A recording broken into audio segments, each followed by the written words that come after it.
आज मैं एक ब्राह्मण की कथा सुना रही हूँ।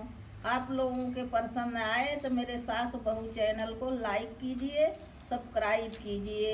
फिर मैं आगे की आपके लिए अच्छी अच्छी कहानी लेके आऊँगी। एक गांव में एक ब्राह्मण और ब्राह्मणी रहते थे। उनके दो बेटा थे, एक बेटी थी। बेटा बड़कू छुटकू नाम था और बेटी का नाम भूखला था। वो हरदम भूखी रहती थी, उसकी भूख नहीं खत्म होती थी। दोनों और ब्राह्मण चल बसा, ब्राह्मणी अकेले थी। तीनों बच्चन के पालन पोषण कर रही थी, खेती किसानी थी उसके घर में। तो इसलिए पिता तो था नहीं, बेटी का विवाह करी और गरीब घर में हुआ, जहाँ अन्न का ठिकाना नहीं रहता था, वस्त्र का ठिकाना नहीं। और दोनों बेटे जब बड़े हुए तो करने तो लगे किसानी, पर खाने पीने के संपन्न थे। मेहनती करने लगे, खेत किसानी करते थे, दिन भर खेत में काम करते थे और खाने की उपज करे बनाए रहते थे। कुछ दिन के गए, ब्राह्मणी भी चली गई और अपने बेटों के सहेज गई कि जब कभी मेरी भूखला आएगी तो उन्हें बड़े आदर से रखना, अच्छे से विदा करना, उन्हें खूब खिलाना पिलाना। बेटा तुम्हारे माता पिता जा रहे हैं तो तुम दोनों बड़े भाई हो, तो पिता के समान ही हो। अपनी बहन का आदर करना, अपनी पत्नियों के भरोसे नहीं रहना, विश्वास नहीं करना। ये लोग झूठा ही कह देंगी कि खाई पी हैं। तो दोनों भाइयों ने अपनी माता की बात गांठ बांध ली और बहन को बड़ा आदर करें, बहन के यहाँ जाएं, देख आए क्या है क्या नहीं है। तो घर गृहस्थी में कुछ न कुछ उन्हें सहायता कर आते थे। यह बात उनके भाभियों के अच्छी नहीं लगती थी। एक दिना दोनों भाई खेत पे गए थे और भूखला के घर में कुछ भी भोजन नहीं था। 4-5 दिन से सब बच्चे पति सब भूखे बैठे थे। तो बच्चों ने रोने लगे और बोले, माँ तो मामा के यहाँ जाती, वहाँ से कुछ ले आती तो हम लोग खा लेते, भूख के मारी नहीं रहा जा रहा। अब भूखला आ नहीं रही थी, कई दिन बीत गए तो एक दिन भूखला ने भी चल दिया। और जब आई घरे तब उनके भाई तो घर में थे नहीं, भाभी थी। तो छोटी भाभी के यहाँ जाती हैं तो देखी भूखला आई हैं। वह अरहो मटर की छिलका सुखाने लगती है, खाट पर चद्दर बिछा के वह मटर की छिलका डाल के बेर बेर धूप में ऐसे ऐसे हाथ से फैलाती है और बोलती जाती है, झुरा झुरा खोखली ननद आई भूखली, आज झुराना काल झुराना, परव ननद की ओसरी। परसों खाना खिलाएंगे, जब तुम 2 दिन सूख जाओगी तो तीसरे दिन तुम्हें कूट काट के आटा बनाएंगे, फिर खाना होगा। अब भूखला बड़े चिंता में पड़ती, रोने लगती कि बच्चे 5-5 दिन के भूखे हैं और मैं यहाँ आई, यहाँ भी कुछ नहीं ठिकाना है। बच्चे जोह रहे होंगे कि मम्मी कुछ लेके आएगी। फिर उनके घर से उठ के बिना पानी चाय के बड़े भाई के घर में जाती हैं। भाई तो घर में थे नहीं दोनों, तो उनके यहाँ बैठती हैं। तो उनकी बड़ी भाभी निकलती है, तब वह देखती भूखला आई हैं, छोटे के यहाँ से गई थी तो लौट के यहाँ आई, यहाँ क्यों आई, वह भी बड़ी चिंता में पड़ती, अब इन्हें भी खिलाना पड़ेगा। तो वह उठ आती है, एक बाल्टी में लोटा डाले पानी लिए और अपना सिर रगड़ते हुए बोलती है, आज है मुड़ मिजनी के मिजना, कल होगा तिलवैया। हे सिर राम, हे बाल, आज मैं तुम्हें धोऊंगी और दिन भरे में सूखोगे तो कल तुम्हें तेल डाल के लगाऊंगी। और परसों जब हमारे पति आएंगे तब चूल्हा जला के जब रोटी बनाऊंगी। अभी 2 दिन तुम्हारी सेवा करूंगी, मैं कोई काम नहीं करूंगी, न पानी भरूंगी, न बर्तन धोऊंगी, न खाना बनाऊंगी।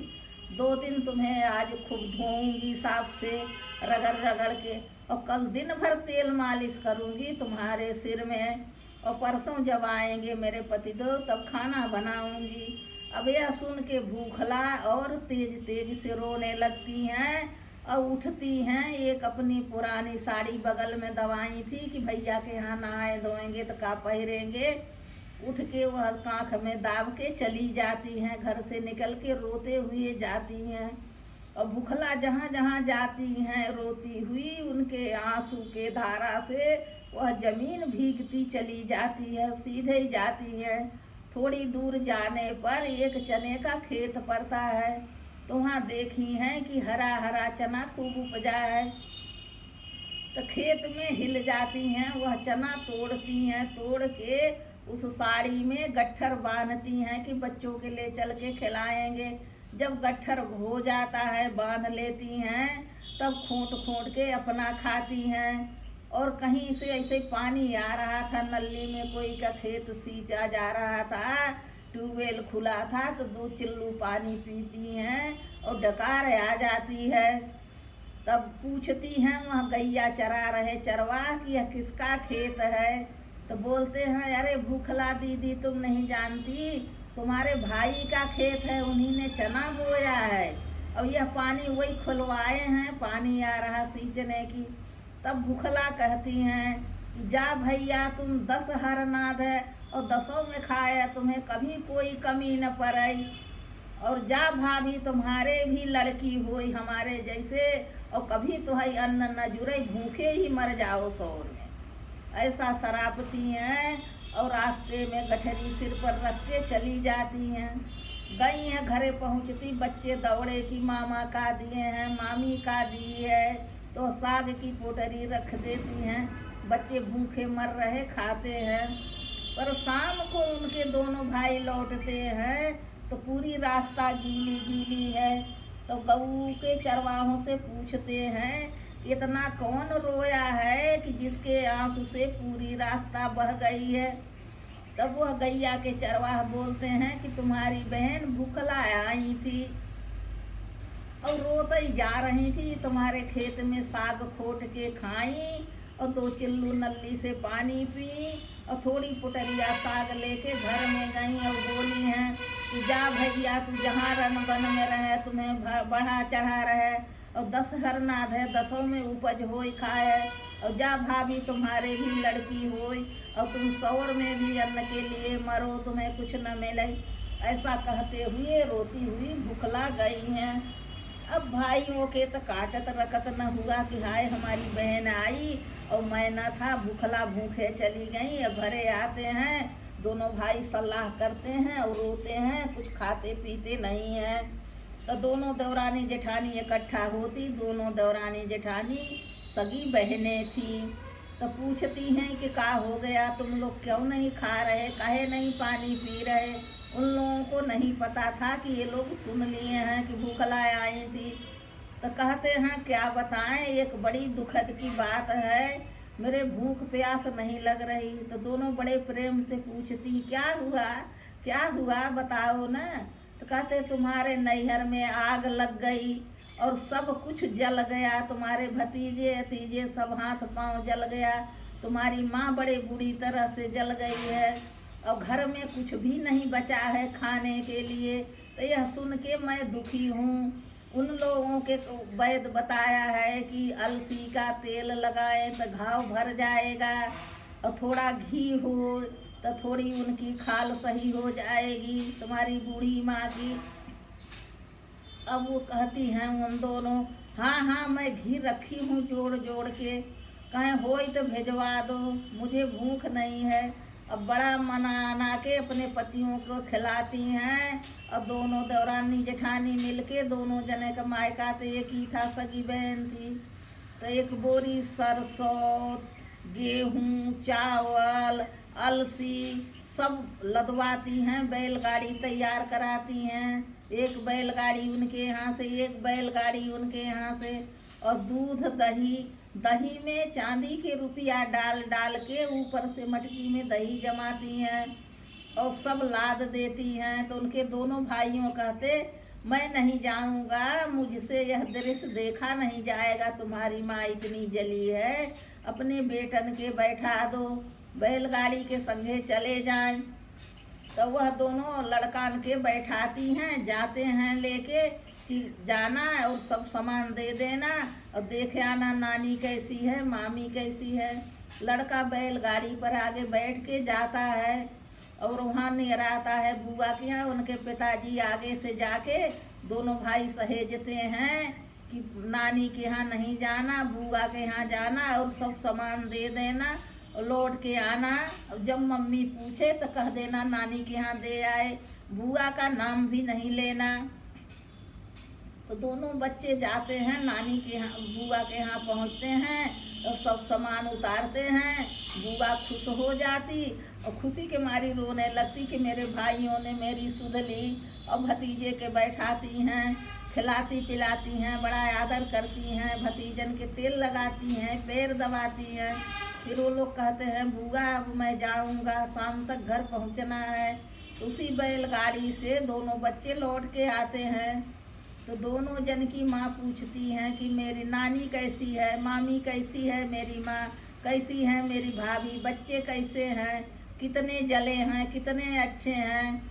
तो बच्चे कहते नानी ठीक है, मामी ठीक है। और कभी कभी बच्चा तो थे कह देते थे हाँ बुआ का सब ठीक है, कोई नहीं जला है।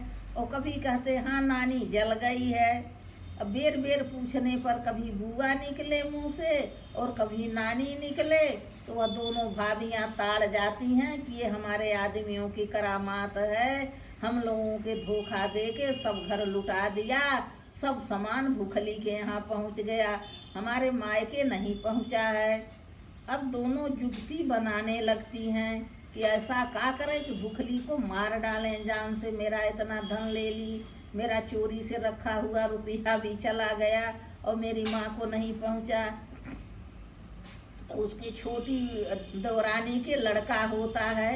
तो दोनों सलाह बना के अपने आदमी से कहती हैं कि एक पंडित के यहाँ साहित्य विचरवाए, वह बताया है कि इसका डस्टोन करो और अब इसकी बुआ आए, सिर मुड़ा के गधे पर बैठ के एक गाल में कालीख लगा लें, एक गाल में चूना लगा लें और काली खपड़िया रंगी हुई खपरेल सिर पर ढक लें टोपी के रूप में और गधा पर बैठ के आवें, घूरे पर खड़ी हो जाए और जितनी पंगत खाए वह पत्तल बड़े तेज से उनके मुंह पर फेंके, जाके मुंह पर गिरे और तभी यह लड़का जिंदा रहेगा, नहीं तो जिंदा नहीं रहेगा। ऐसा जुगती बनाती हैं। तो दोनों भाई ये कह देते ठीक है चलो तैयारी करो, आ जाएगी बहन। तो वह चिट्ठी लिख के देती है निमंत्रण और उनके भाई जाते हैं और उनकी माँ के, बहू की माँ को कह आते हैं कि माताजी तुम्हारे नाती हुआ है और उसे पंडित बताया है कि नानी मुड़ मुड़ा के बेल बना के एक गाले काली एक गाले चूना लगा के काली खपड़ी रंग के सिर पर धर के और गधा पर बैठ के चुपचाप गांव के बाहर बाहर आके घूरे पर खड़ी हो जाए और जितनी पंगत जेगी सब पत्तल उसके मुंह पर फेंके जूठा, तब वह नाती जिंदा रहेगा, नहीं तो नहीं जिंदा रहेगा। अब नानी का जी है वह घबराई, कही बेटा मेरी नाती जिंदा रह जाएगा, मेरी बेटी का कोख भरी रहेगी तो मैं इतनी तकलीफ सह लूँगी, चलो आएंगे। तो वह कह के आते हैं, फिर लगे हाथ भूखला के यहाँ जाते हैं और कहते हैं कि चाहे जितनी चिट्ठी आए, पालकी आए, घोड़ा हाथी आए, भूखला तुम भूल के नहीं आना, नहीं तुम्हें मार डालेंगी दोनों। तुम बिल्कुल नहीं आना जब तक हम लोग लेवाने न आवें, तुम बिल्कुल नहीं आना भौजाइयों के बुलाने से। अब वह लेवैया पर लेवैया भेजने लगी, चिट्ठी भेजने लगी। भाई हर के थे, भूखला नहीं आई और वो यह घर नहीं बताए थे कि नानी आएगी। जिस दिन डस्टोन थी उनकी नानी बाहर बाहर आई गधे पर बैठ के, मुड़ मुड़ा के काली के चूना लगा के, एक गाले काली एक गाल पे चूना और सिर पे खपड़ी काली रंग के औंधा के गधा पे बैठ के घूरे पर खड़ी हो गई और खूब धूमधाम से डस्टोन मनाया गया, बरही मनाई गई बच्चे की। 400-600 आदमी भोजन करे और जितनी जूठल पत्तल बचे सब लोग कहें कैसे दूर से फेंको और उनकी माँ के ऊपर गिरे।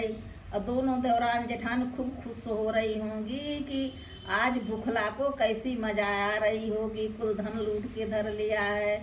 और पत्तल सहते सहते चोट उनकी माँ बेहोश हो गई, गधे से गिर गई और घूरे में ढक गई, उनके ऊपर से मारे पत्तल और जूठन ढक गया।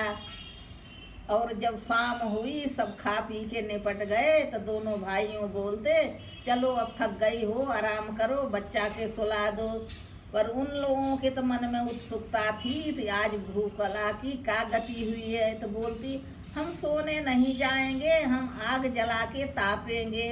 आज हमें लग रहा कि आग जला के तापे और बात करें। दोनों भाई ये कहते ठीक है।